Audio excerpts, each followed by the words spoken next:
আল্লাহর পুঁজির অভাব আছে? আচ্ছা, আল্লাহর পুঁজি আছে কিনা তা আল্লাহর কাছেই জিজ্ঞেস করি।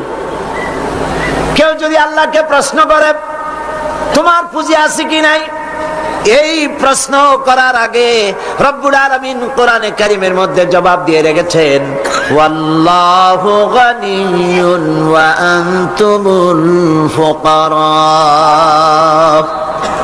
আল্লাহ হচ্ছেন অভাব মুক্ত, সব কিছুর মালিক তিনি গানি। আর তোমরা যারা পার্টনার খোঁজো, তোমরা হলো ফকিরের গোষ্ঠী, মিসকিনের গোষ্ঠী, জুমরাতুল মাসাকিন। আর আমার পুঁজির অবস্থা শোনো, আল্লাহ পাক বলছেন, মা ইনদাকুম ইয়ানফাদু ওয়া মা ইনদাল্লাহি বাক। তোমাদের পুঁজি ফুরায় যায়। গত বছর যা ছিল আস্থা নাই, 50 মণ ধান দিয়েছিলাম, খাইয়া খুইয়া সর্বনাশ করছো। ধান নাই, চাউল নাই, যা দেই সব খাইয়া শেষ করো। তোমাদের পুঁজি ফুরায় যায়। ওমা ইনদাল্লাহি বাক। আর আল্লাহর পাত্র থেকে, ভাণ্ড থেকে যত দেওয়া হয় ফুরায় না, ভরা থাকে। আল্লাহর কোনো পুঁজির অভাব নাই। শুধু তাই নয়, লাহু মাকালিদুস সামাওয়াতি ওয়াল আরদ।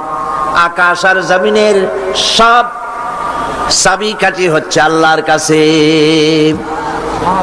সম্পদের চাবি আল্লাহর কাছে। লিল্লাহি মা ফিস সামাওয়াতি ওয়া মা ফিল আরদ। আসমান এবং জমিনের সার্বভৌমত্বের একচ্ছত্র মালিক হচ্ছেন কে? আল্লাহ পাক।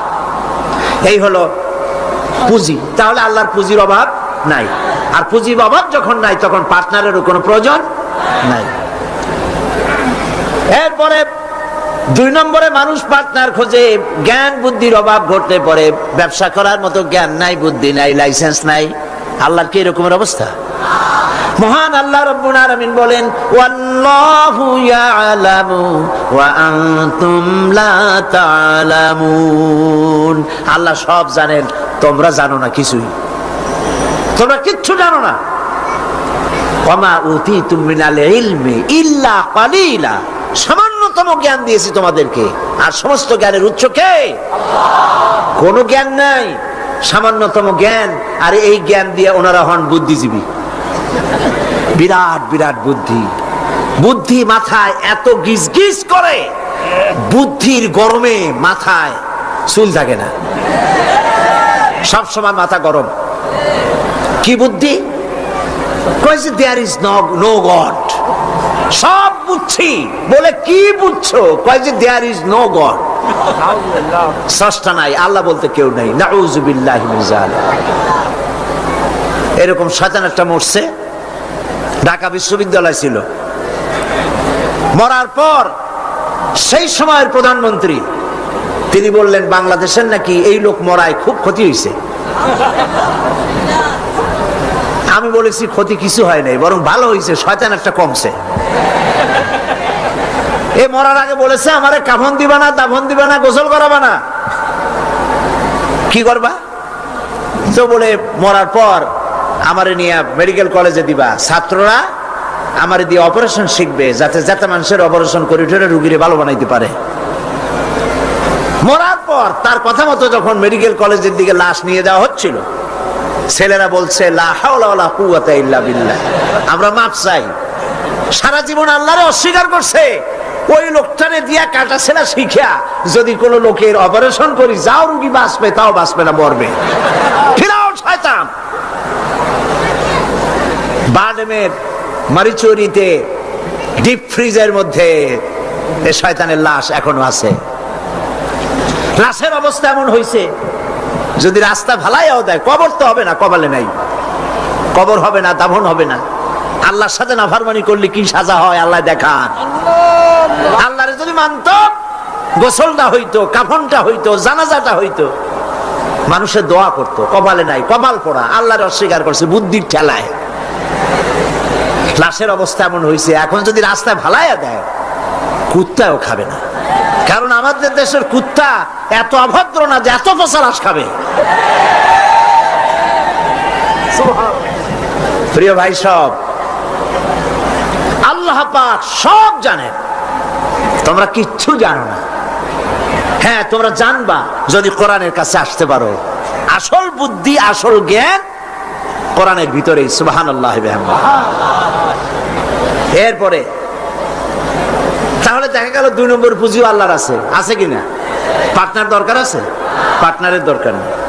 3 নম্বরে শক্তির অভাব, সেজন্য পার্টনার খোঁজে। আল্লাহর শক্তির খুব অভাব নাকি?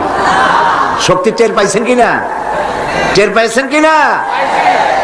বুঝে নিয়েন কি কইতে চাই। আল্লাহ রাব্বুল আলামিনের শক্তি কত প্রচন্ড। আমেরিকার বর্তমান শক্তি দেখেই বুঝতে চেষ্টা করেন না। উপর থেকে ভাষা ভাষা কোন জ্ঞান নিয়ে হঠাৎ করে কোনো সিদ্ধান্ত নিতে যাবেন না। আমেরিকা এখন যেটা করতেছে, মনে করেন না যে আল্লাহ তারে সব ক্ষমতা দিয়েছে, দুনিয়ার মোড়লগিরি করবে, বাতব্বরি করবে।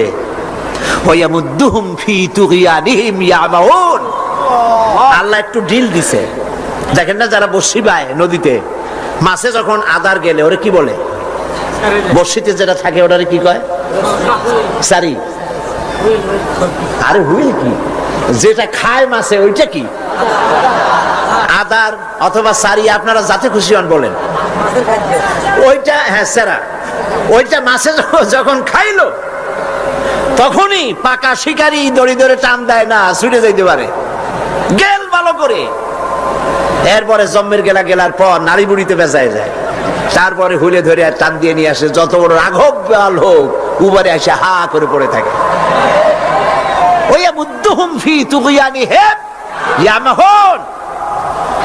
আল্লাহ পাক ঢিল দিয়ে দিছেন, হাত লম্বা করে দিছে। আফগান মারতেছে আমেরিকা বসে, হাত এত লম্বা। আফগান মারতেছে, কাশ্মীর মারতেছে, প্যালেস্টাইন মারতেছে, সোমালিয়া মারতেছে। আল্লাহ পাক ঢিল দিয়ে দিয়েছে। এরপরে যখন আল্লাহ ধরবে, রাশিয়া এরকম শেষ ছিল না, জনমের সাথে শেষ ছিল কিনা? আল্লাহ টাইট করছে কিনা? সুবহানাল্লাহ। বিনা যুদ্ধে চিৎপটাং, কোন যুদ্ধ লাগে নাই। কেমনে মরা লাশের গাও দিয়া গোস্ত যেমন খুশা খুশা পড়ে, সোভিয়েত ইউনিয়ন খুশা পয়সা শেষ। আছে অস্তিত্ব? আল্লাহ পাক যখন ধরবেন, ইন্না বাতশা রাব্বিকা লাশাদীদ, আল্লাহ পাক যখন ধরবেন তার পাকড় থেকে বাঁচাইতে পারে এমন ক্ষমতা আকাশেও কারো নাই, জমিনেও কারো নাই। সেই জন্য ক্ষমতার পুরাটা মালিক হচ্ছেন কে? এই কারণেই এই দুর্বলতার, এই ত্রিবিধ দুর্বলতার কারণে মানুষের পার্টনারশিপ বিজনেস করতে হয়, পার্টনার অংশীদার খুঁজতে হয়। আল্লাহর কোনো পার্টনারের কোনো প্রয়োজন নাই। আল্লাহর কোনো পার্টনার প্রয়োজন নাই, দরকার নেই। শিরক, সর্বাবস্থায় শিরক থেকে বাঁচতে হবে। মানুষ, আমাদের দেশের মানুষেরা না বুঝে সবের নিয়তি শিরক করে বসে। নাউজুবিল্লাহ বলে সবের নিয়তে শিরক করে। হযরতে বড় পীর আব্দুল কাদের জিলানী রাহমাতুল্লাহ আলাইহির নামে কত দুরূদ বানাইছে। ইয়া আব্দুল কাদের জিলানী শাইয়ান লিল্লাহ। নাউজুবিল্লাহ বলবেন না? নাউজুবিল্লাহ বলবেন না? হযরত বড় পীর আব্দুল কাদের জিলানী রাহমাতুল্লাহ আলাইহি নিঃসন্দেহে আল্লাহর মাহবুব বান্দা, বড় ওলি, পীরে কামেল, মাহবুবে সুবহানী আমরা তাকে বলি। কিন্তু ইয়া আব্দুল কাদের জিলানী শাইয়ান লিল্লাহ, হে আব্দুল কাদের জিলানী আপনি আমাদেরকে কিছু দেন, সাহায্য করেন। নাউযু বিল্লাহি মিন যালিক। যারা এই যত দুরূদ পড়ে তারা জাহিল জাহিল জাহিল। এই ধরনের দরুদ যারা শিক্ষা দেয় তারাও জাহিল।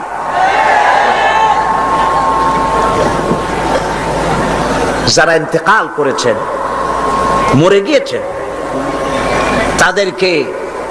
তাদের কাছে কিছুই চাওয়া যাবে না। চাইতে হবে কেবলমাত্র কার কাছে? কার কাছে?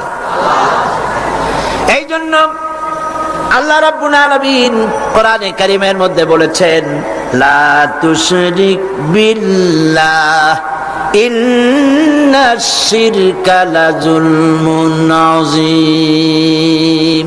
কথাটা আসলে হযরত লোকমান হাকিমের। তিনি তার ছেলেকে বুঝাচ্ছেন। ছেলেকে যতগুলি নসিহত তিনি করেছেন, সূরা লোকমানের তাফসীর করছিলাম না এখানে, মনে আছে আপনাদের? হযরত লোকমান হাকিম ছেলেকে যেসব নসিহত করেছিলেন, এই সব নসিহত শুধু কিতাবে কোরআনে লিখে থাকার জন্য নয়, এই নসিহতগুলি আমরাও যেন আমল করি আর আমাদের সন্তানদেরকেও যেন আমল করাই। ছেলেকে বুঝাবেন, স্ত্রীকে বুঝাবেন। আল্লাহ পাক সাফ করে বলছেন, লা তুশরিক বিল্লাহ, আল্লাহর সাথে কাউকে শরীক স্থাপন করো না। ইন্নাশ শিরকা লাযুলমুন আযীম, প্রকৃতপক্ষে শিরক হচ্ছে বড় জুলম, অত্যাচার। এটা হলো জুলম। এ শব্দের ব্যাখ্যা হচ্ছে ওয়াজুল শাই ফি গায়রি মুহাল্লি, যে জিনিস যেখানে রাখা সেটা সেখানে না রেখে আরেক জায়গায় রাখার নামই হলো জুলম করা। টুপি তো মাথায় শোভা পায়, টুপি কোথায় রাখবেন? কিন্তু হাঁটুর উপরে যদি রাখেন তাহলে টুপির উপরে জুলুম করা হয়। টুপি মাথায় রাখবেন, টুপি দিয়ে যদি বাজার করে আনেন তরি তরকারি, তাহলে টুপির উপরে কি করা হবে? জুলম করা হবে। নৌকা চলে পানি দিয়া, কিন্তু রাস্তার উপরে যদি টানায় রাখেন তাহলে নৌকার উপরে কি করা হইল? জুলুম করা হইল। সোজা কথা। চশমা নাকের উপরে রাখাবার জন্য, কিন্তু চশমা যদি মাথার উপরে ভালায় থন তাহলে চশমার উপরে কি করা হইল? জুলুম করা হইল। যেই সব জিনিস, যেসব শক্তি আল্লাহ রাব্বুল আলামিনের, সেইগুলি মানুষের কাছে চাওয়া, অদৃশ্য কোনো কিছুর কাছে চাওয়া, এটাই হচ্ছে শিরক, এটাই হলো জুলম। এর অর্থ এই নয় যে মানুষের কাছে টাকা চাইলে সেটা শিরক হবে, মানুষের কাছে ধার চাইলে শিরক হবে, এর অর্থ কিন্তু এটা নয়। অদৃশ্য থেকে কোনো কিছু সাহায্য পাওয়ার আশায় চাওয়া আল্লাহ ছাড়া অন্যের কাছে, এটার নাম, কথা বুঝে আসছে কিনা? এই জন্য এগুলির সামনে নিজেরা মূর্তি বানানো, মূর্তির সামনে মাথা নত করা, পীরের মাজারে গিয়ে কিছু চাওয়া, এগুলি হচ্ছে শিরক। এগুলি আপনি কেন চান? আপনার দিলের ধারণা যারা চায় যেখানে গেলে কিছু পাওয়া যাবে। মনে রাখবেন, বহুত মাজার আছে যেই মাজারে কোনো মুদ্দারি নাই। সাইনবোর্ড একটা লাগাই দিয়েছে, সাইনবোর্ড একটা লাগানো আছে পয়সা আদায় করার জন্য। মাজারগুলি মানুষের ধর্মীয় অনুভূতিতে আঘাত লাগায়া, ধর্মীয় অনুভূতিতে স্পর্শকাতর কথা বলে তাদের কাছ থেকে পয়সা নেওয়া। আমি ঝিনাইদহ মাগুরা লাইনে একটা মাজার দেখেছি, সেখানে লেখা আছে সাইনবোর্ডে, ড্রাইভার ভাই মাজার বহুত গরম, আস্তে গাড়ি চালাইবেন। তার মানে মাজার বহুত গরম, আস্তে চালাইয়া পয়সা দিয়া মাজার ঠান্ডা করে যান।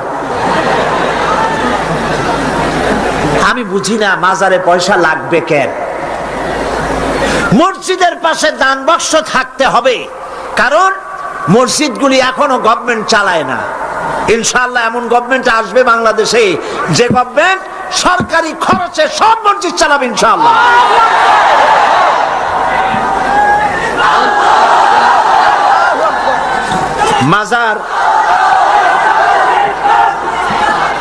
মাজারে চান্দার বাক্স কেন? মাজারে পয়সা দেব কেন? এই প্রশ্ন বুদ্ধিমানদের মাথায় আসা উচিত। কেন দেব? যিনি ইন্তেকাল করেছেন ওনার কি এখন টাকার প্রয়োজন? বলেন আপনারা। শীত বস্ত্র উনি কিনবেন, কোনো কিছু খাবেন? আপনারা কেন বিশ্বাস করেন না? উনি যদি সত্যি আল্লাহর ওলি হন, আল্লাহ পাক কোরআনে বলে দিয়েছেন এদের রিস্কের ব্যবস্থা আল্লাহর কাছে, ওনারা আল্লাহর কাস্টোডিওতে আছেন। আপনারা কেন পেরেশান হয়ে পয়সা দেন?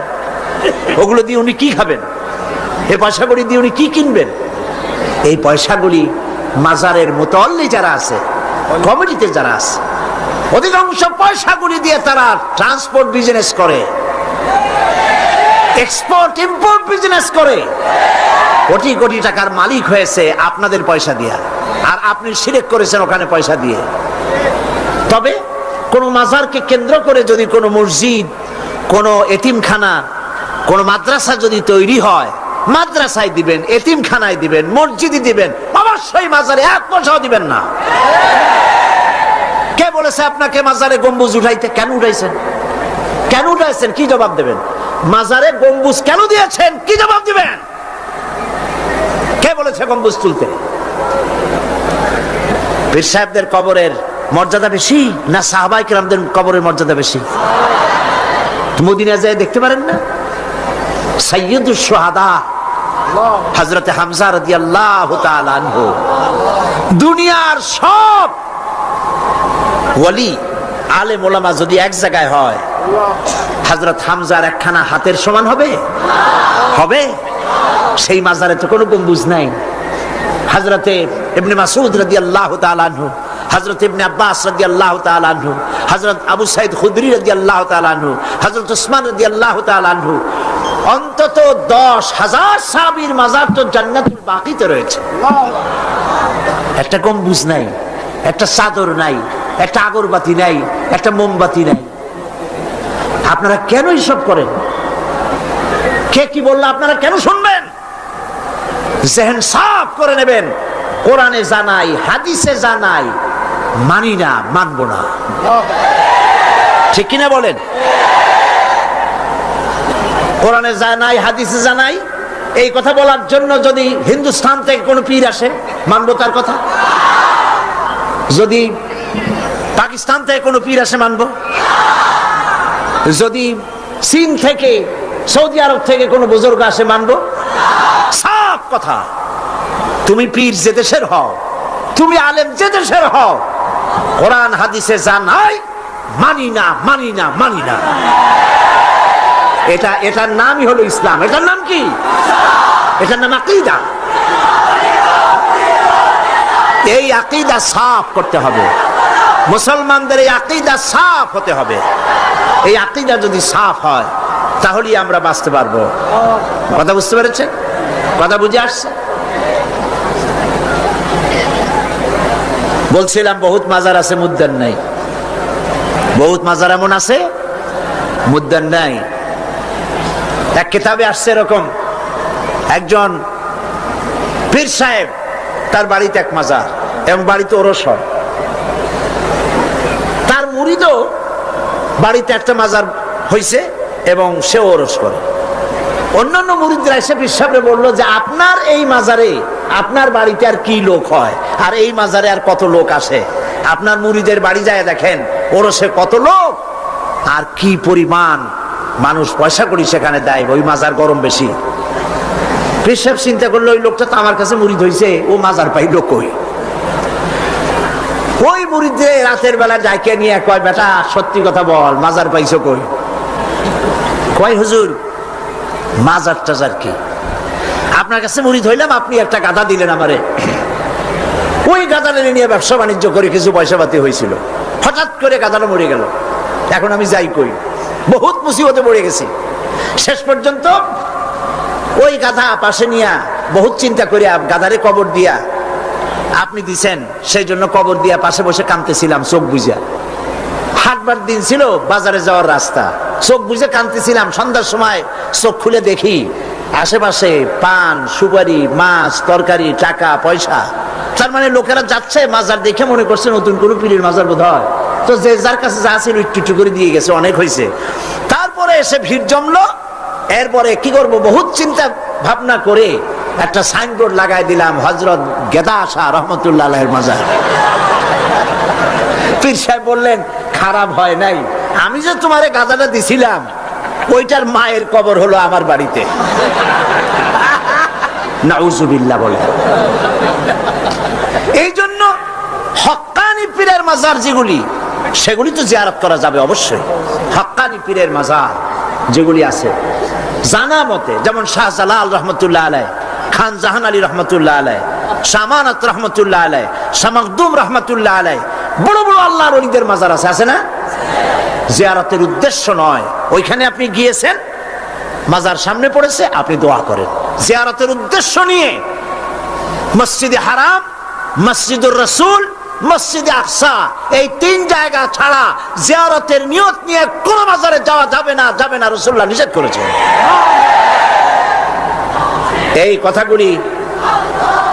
এই কথাগুলি যদি আমাদের মনে থাকে তাহলে আমরা উপকৃত হতে পারবো। বলি আলহামদুলিল্লাহ, বলেন আলহামদুলিল্লাহ। আপনি আমার আল্লাহ কি শুনতে পান না? বলেন পান কিনা? তিনি দেখতে পান, তিনি সব শুনতে পান, সব দেখতে পান। কাজী যা বলবেন আল্লাহকে বলেন। ওয়াইজা সাআলতা ফাসআলিল্লাহ ওয়াইজা ইসতাআনতা ফাসতাইন বিল্লাহ। যা চাইবেন আল্লাহর কাছে চান, যা বলবেন আল্লাহর কাছে বলেন। আল্লাহ পাক বলেছেন আলাইসাল্লাহু বিকাফিন আবদা, আলাইসাল্লাহু বিকাফিন আবদা। আমি কি আমার বান্দার জন্য যথেষ্ট নই? আল্লাহ প্রশ্ন করছেন, আমি কি আমার বান্দার জন্য যথেষ্ট নই?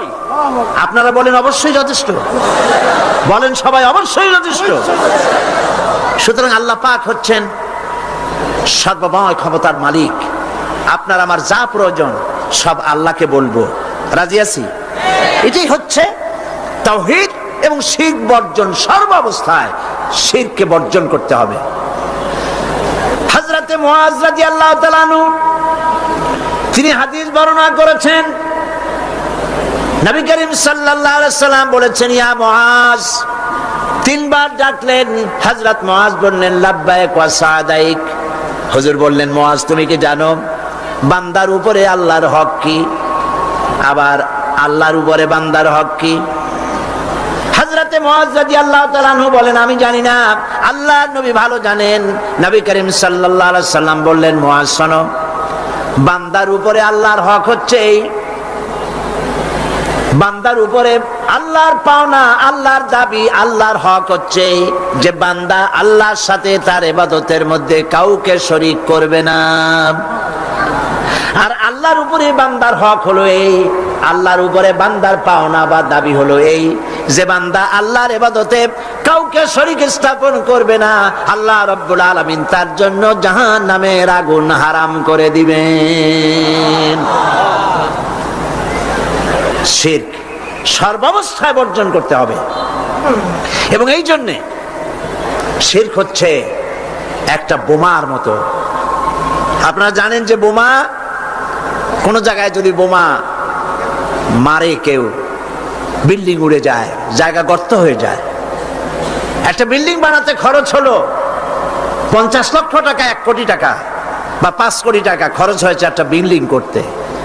এটা উড়ায় দেওয়ার জন্য মাত্র কয়েক কেজি ওজনের একটা বোমা যথেষ্ট। এই বোমার দাম কি আমি জানি না। একটা বোমা একটা বিল্ডিং এর তলায় রেখে দিল বা দূরে কোথাও রাখলো, এরপরে রিমোট কন্ট্রোল দিয়ে সুইচ অন করলো, এই বিল্ডিংটা থাকবে আস্ত না উড়ে যাবে? উড়ে যাবে কিনা? 50 কোটি টাকা খরচ করা বিল্ডিংটি সামান্য কয়েক হাজার টাকা দামের একটা বোমা বিস্ফোরণের সঙ্গে সঙ্গে বিল্ডিংটা যেভাবে হাওয়ায় মিলিয়ে যায়, অনুরূপ ভাবে কিয়ামতের দিন শিরক মিশ্রিত আমলনামা নিয়ে যে সব বান্দা আল্লাহর দরবারে হাজির হবে, ওদের ব্যাপারে রব্বুল আলামিন বলেন ওয়াকাদিমনা ইলা মা আমিলু মিন আমালিন ফাজআলনাহু হাবাআম মানসুরা। ওয়াকাদিমনা ইলা মা আমিলু মিন আমালিন, আমি বান্দার আমলনামার দিকে আমি যখন মনোযোগী হব, আমি যখন বান্দার আমলনামা দেখব, আর ওই আমলনামার ভেতরে যদি শিরক মিশ্রিত দেখতে পাই, ফাজআলনাহু হাবাআম মানসুরা, আমলনামাকে ধুলি কণার সঙ্গে উড়াইয়া দেব। নামাজ, রোজা, হজ, যাকাত, দাড়ি, টুপি কোনটা কাজে লাগবে না, সব বালু কণার সাথে আল্লাহ উড়িয়ে দিবেন। কোনো দাম নাই আমলের। প্রিয় ভাই সব, প্রিয় বন্ধুগণ, আমার ভাইয়েরা, আমার মা বোনেরা, কোন অবস্থাতেই শিরক করবেন না। শিরক থেকে মুক্ত থাকুন। ছেলে হয় না, মেয়ে হয় না, মাজারে যাওয়ার কোনো প্রয়োজন নাই, ব্যবসায় উন্নতি হয় না, মাজারে যাওয়ার কোনো প্রয়োজন নাই। মসজিদে যান, কাজায় হাজার 2 রাকাত নামাজ পড়েন, সেজদা করে রব্বুল আলামিনকে বলেন, নামাজ আদায় করে চোখের পানি ফেলে আল্লাহকে বলেন। আল্লাহ পাকের নবী বলেছেন, বান্দার 2টা জিনিস আল্লাহর কাছে খুবই প্রিয়, 2টা ফোঁটা। একটি ফোঁটা হলো জিহাদের ময়দানে যে রক্ত ফোঁটা পড়ে, আর আল্লাহর ভয়তে চোখের যে পানি ফোঁটা পড়ে, এই 2টি ফোঁটা আল্লাহর কাছে বহুত প্রিয়। নবীজি আরো বলেছেন, বান্দা যখন কান্দে গুনাহ মাফির জন্য, অভাব অভিযোগের জন্য বান্দা যখন কান্দে, তার চোখের পানি নাকের অগ্র নাকের আধা দি আসতে পারে না, তার মধ্যে রব্বুল আলামিন তাকে ক্ষমা করে দেন।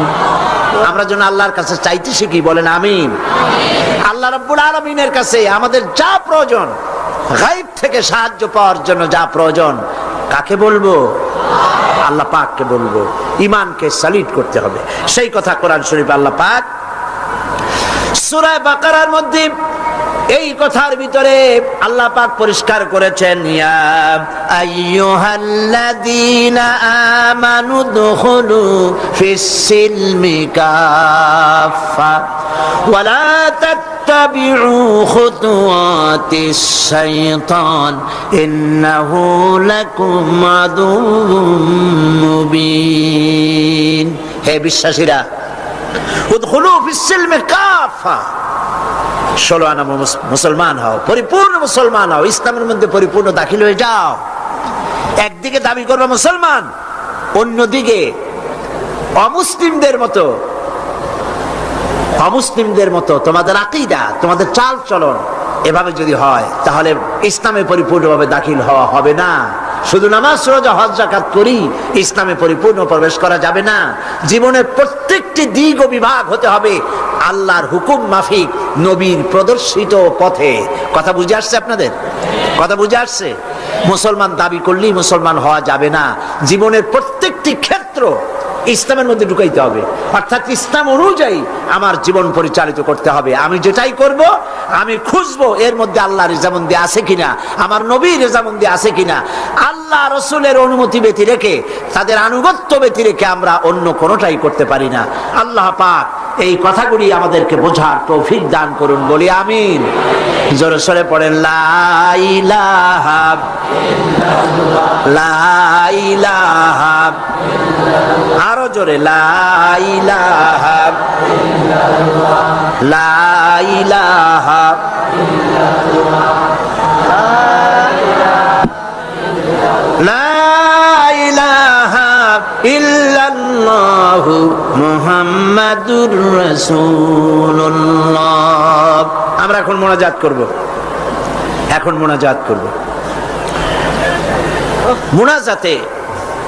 মোনাজাত আর দোয়া ও মখুল ইবাদা। দোয়া হচ্ছে ইবাদতের মগজ। আল্লাহর কাছে আমরা আমাদের আরতি জানাবো, মোনাজাত করব, সেই দোয়ায় আমরা শামিল হব, আর বা জামাতে শান নামাজ পড়বো। এত বড় জামাত এখন কি চট্টগ্রামের কোন মসজিদে পাওয়া যাবে? আর এটা কি সম্ভব এত বড় জামাত হওয়া? আমরা জামাতে নামাজ আদায় করব। আল্লাহ যেন তৌফিক দেন, বলেন আমিন। মুনাজাতের পর আজান হবে, বা জামাত নামাজ হবে, নামাজে আপনারা শরীক হবেন। আজকেও 2 জন অমুসলিম ইসলাম কবুল করার জন্য এসেছেন। তাদেরকে উৎসাহ দেন, তাদের জন্য দোয়া করেন, আল্লাহ পাক যেন তাদেরকে কবুল করেন, বলেন আমিন। আপনাদের ভিতর থেকে যারা দাঁড়ায়, আপনারা নিজেরা তাদেরকে বসায় দেন। একই আশ্চর্য কথা।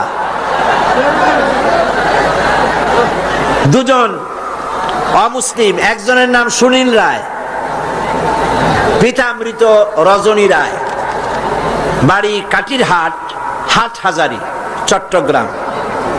আর একজনের নাম অসীম বড়ুয়া, পিতা কল্যাণ মিত্র বড়ুয়া, গ্রাম হোয়ারাপাড়া, রাউজান, চট্টগ্রাম। এই 2 জন। প্রথম জন সুনীল রায়, তার নাম পছন্দ করেছে মোহাম্মদ খলিলুর রহমান। দ্বিতীয় জন, তার নাম পছন্দ করেছেন মোহাম্মদ মাসুম বিল্লাহ। এই দুজন এখন ইসলাম কবুল করছে। কই আর একজন কই? ও মাশাআল্লাহ, কাছে আসো। একটু জোরে জোরে পড়তে হবে। লা ইলাহা ইল্লাল্লাহু মুহাম্মাদুর রাসূলুল্লাহ। আল্লাহ ছাড়া কোনো ইলাহ নাই, উপাস্য নাই।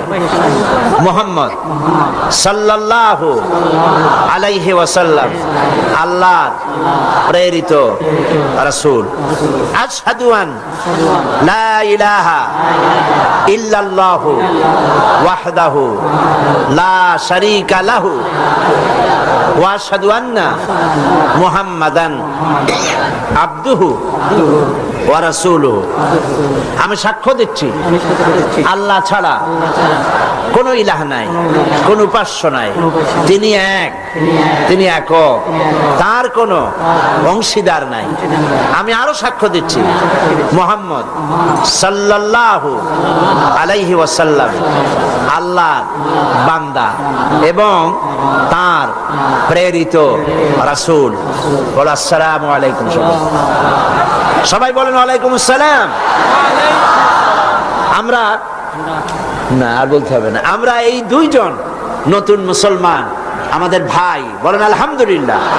আল্লাহ যেন তাদের ইসলামী জীবন যাপনের সুন্দরভাবে ইসলামী জীবন যাপনের তৌফিক দেন, বলেন আমিন। এবং ইসলাম কবুল করার কারণে কোনো অসুবিধা, ঘটনা, দুর্ঘটনা, নানান রকমের অসুবিধা থেকে আল্লাহ পাক যেন তাদেরকে হেফাজতে রাখেন এবং আল্লাহ পাক যেন তাদেরকে খাঁটি মুমিনে পরিণত করে দেন। ইসলাম কবুল করার কারণে এই বিশাল লাখো জনতার পক্ষ থেকে আমি তাদেরকে আলিঙ্গন করছি।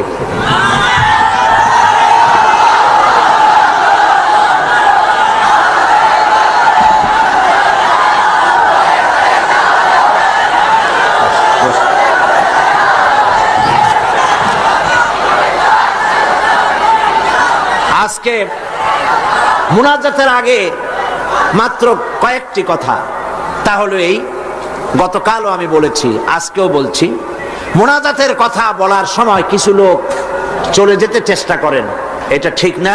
মুনাজাত করেই যাবেন, এটি মনে রাখবেন আপনারা, মেহেরবানি করে মনে থাকবে তো। তারপরে কথা হচ্ছে, গতকালও বলেছি, প্রত্যেক দিন আপনারা পকেটে করে টাকা নিয়ে আসবেন। তাফসিরের মাহফিল জীবনের শ্রেষ্ঠ সম্পদ মনে করবেন এবং একটা বাজেট রাখবেন তাফসিরের মাহফিলের জন্য।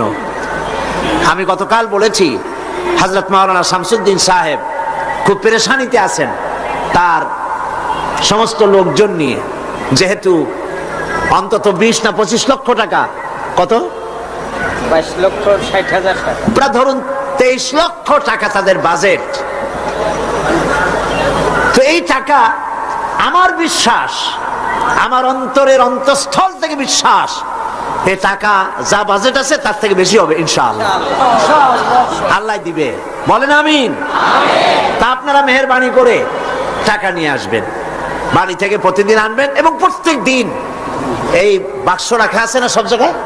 বাক্স আছে, চাদর আছে। আল্লাহর হস্তে আমার মায়েরা, আমার বোনেরা, আপনারা সবাই মিলে টাকা দিয়ে যাবেন। মা বোনদের জন্য আমার শারীরিক কারণে আলাদা কোনো প্রোগ্রাম করতে পারবো না এবার, তবে তাদের জন্য আলাদা আমি একটা দিন আলাদা বক্তব্য রাখবো ইনশাআল্লাহ। এই মাহফিলেই মা বোনদের জন্য আলাদা বক্তব্য রাখবো ইনশাআল্লাহ, বলি ইনশাআল্লাহ।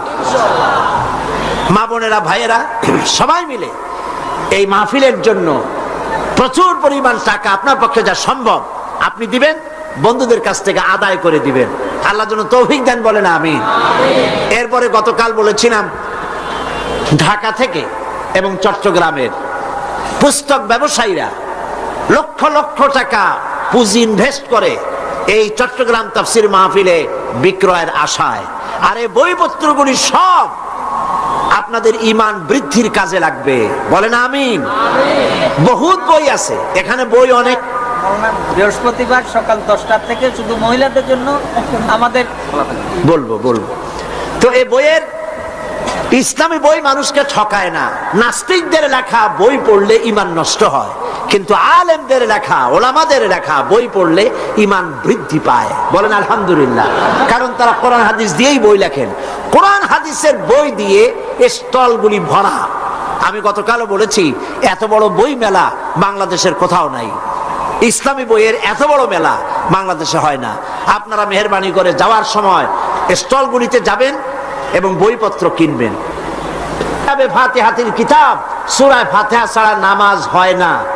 এই সূরায় এমন কি আছে যা না পড়লে নামাজ হবে না? সেই জন্য সূরা ফাতিহার তাফসীর আমি যেটা করেছিলাম এবং সম্পাদনা করেছি, লিখেছি, যারা সেবেছে তারা নাম রেখেছে তাফসীরে সাঈদী। সূরা ফাতিহার তাফসীর বাংলা ভাষায় সূরা ফাতিহার উপরে সর্ববৃহৎ কিতাব, 780 পৃষ্ঠার এই কিতাবখানা প্রত্যেক দোকানে পাওয়া যাবে।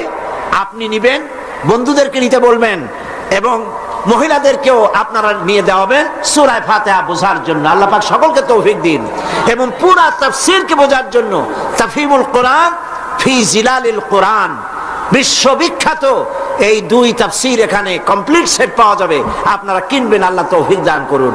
আর মহিলাদের জন্য আগামী বৃহস্পতিবার সকাল 10টা থেকে নিয়ে 12টা পর্যন্ত 2 ঘন্টা শুধু মহিলাদের জন্য বই পুস্তক খরিদের জন্য সুযোগ করে দেওয়া হবে। আল্লাহুম্মা আমিন। রব্বানা যালামনা আনফুসানা ওয়া ইন লাম তাগফির লানা ওয়া তারহামনা লানাকুনান্না মিনাল খাসিরিন।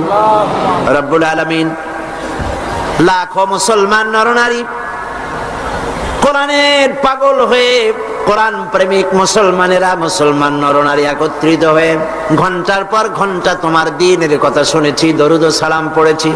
মেহেরবানি করে দুরুদ ও সালাম টুকুন সোনার মদিনায় নবীজির রওজা মোবারকে পৌঁছায়া দাও।